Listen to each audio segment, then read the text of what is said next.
Hey YouTube, Spider0804 here, and in my last plane video, the video with the Cub, I said I might be able to do a single engine fighter, and this is my attempt at one.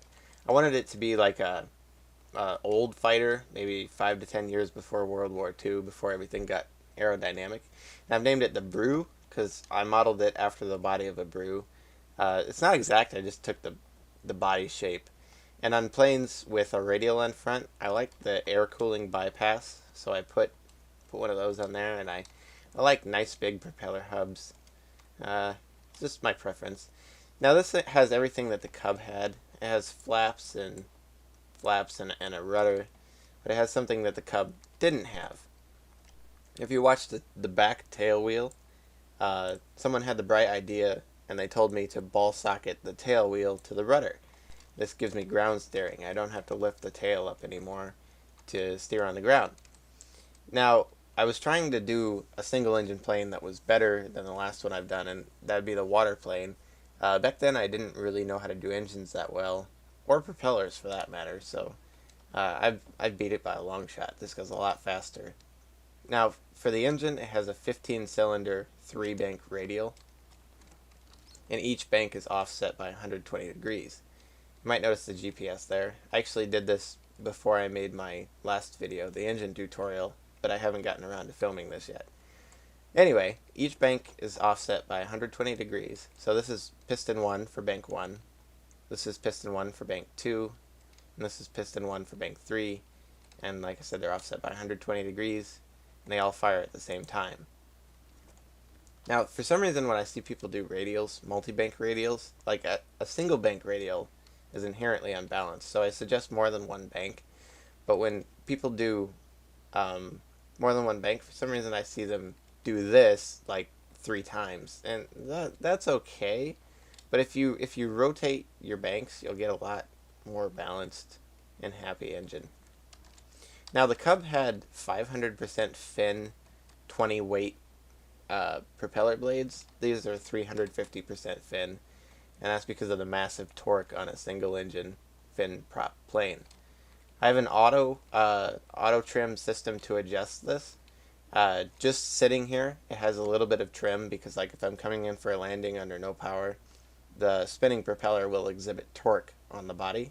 So I have just a little bit when it's just when I don't have any power. But as power and speed increases, the trim will also increase.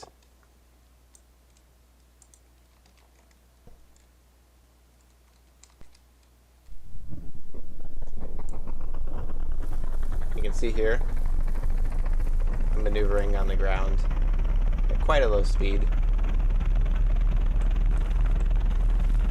thanks to the handy-dandy tail wheel.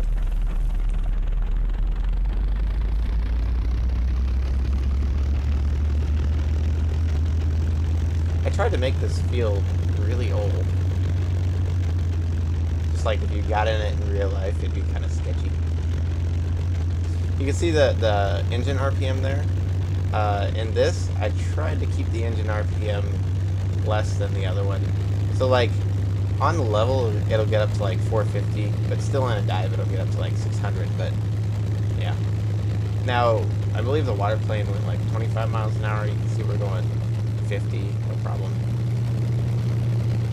Now this will do barrel rolls and good stuff like that.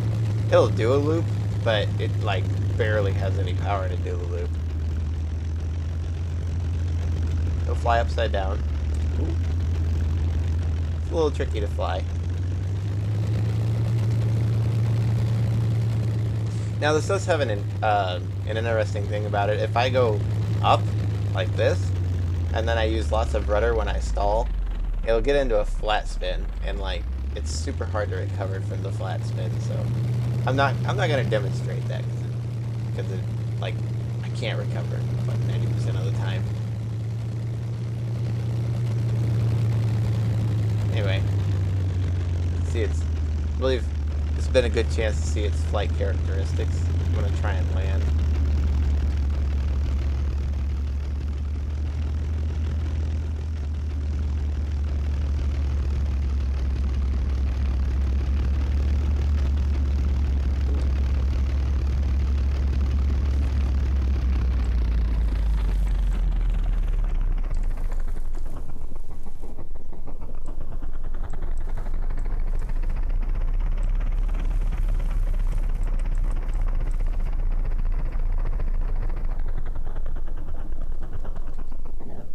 And there's my air brakes.